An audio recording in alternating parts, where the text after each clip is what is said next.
Vejamos então sobre derivações de palavras. Vamos caso a caso. Primeiro vamos pensar nessa situação. Eu tenho o verbo, né, portar, e se eu adiciono o in, vira importar. Da mesma forma que o exportar. Então, eu acrescentei algo antes, né? Uma partícula antes. O in significa para dentro, né?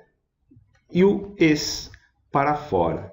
Então, se eu tiver importar, é trazer para dentro, exportar é levar para fora. Da mesma forma, imersão, emersão. Né? Então, nós temos esse termo que vem antes, trazendo um sentido novo para a palavra que já existia. Por isso que nós temos uma derivação. Assim como descrer, assim como sublocar. Ou reler e incapaz. Se é antes, é prefixo. E temos, assim, a derivação prefixal. E se tivermos vindo depois? Então, tá lá, papel, eu acrescentei o aria, formando papelaria. Então, veio depois. Como acontece em sapato, sapataria. Riso, risonho. O papel, poderia colocar o eiro, papeleiro. Para sapato, o sapatilha. E de riso, risada. Então, eu acrescentei depois, e depois é sufixo. Quando nós temos sufixo, a derivação é sufixal. Qual outro caso de derivação que temos? Tem a palavra mudo. Ela pode gerar emudecer, tá? E o que eu fiz aqui? Eu acrescentei antes e depois. Agora, por que isso aqui é um caso diferente do anterior? Porque não existe a palavra emudo e nem a palavra mudecer, tá? Então, não existe emudo e nem existe o mudecer. Então, na palavra mudo, eu acrescentei ao mesmo tempo antes e depois, como acontece em desalmado ou ajoelhar. Se eu acrescentei antes e depois, nós temos uma parassíntese. E, assim, é a derivação parasintética. Qual outro caso de derivação?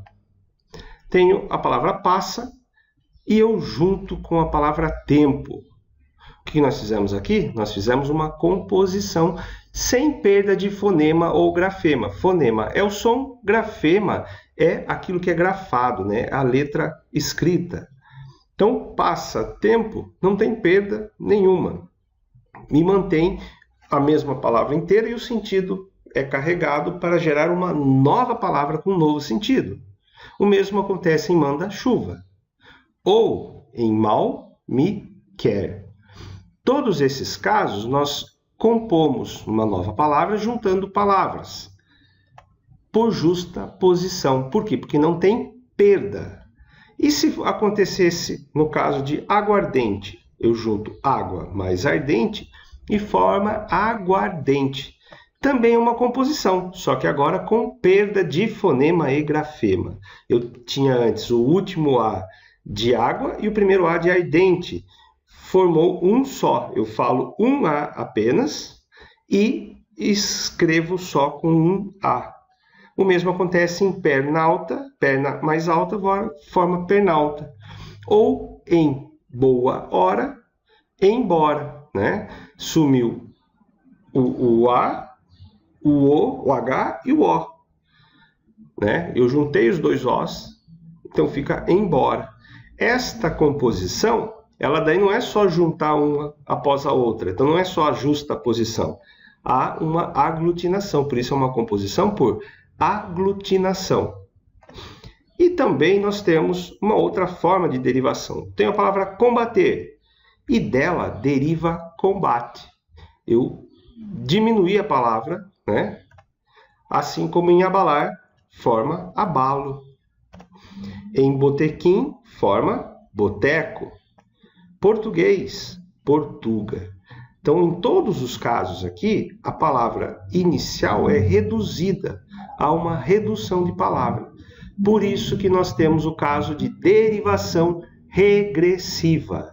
São esses os casos mais relevantes de derivação que a gente precisa saber para realizar algumas provas. Então, é a derivação prefixal, a sufixal, a parasintética, a composição por justaposição, composição por aglutinação e a derivação regressiva. Mais adiante, novos vídeos com novas questões a serem pensadas. Até lá!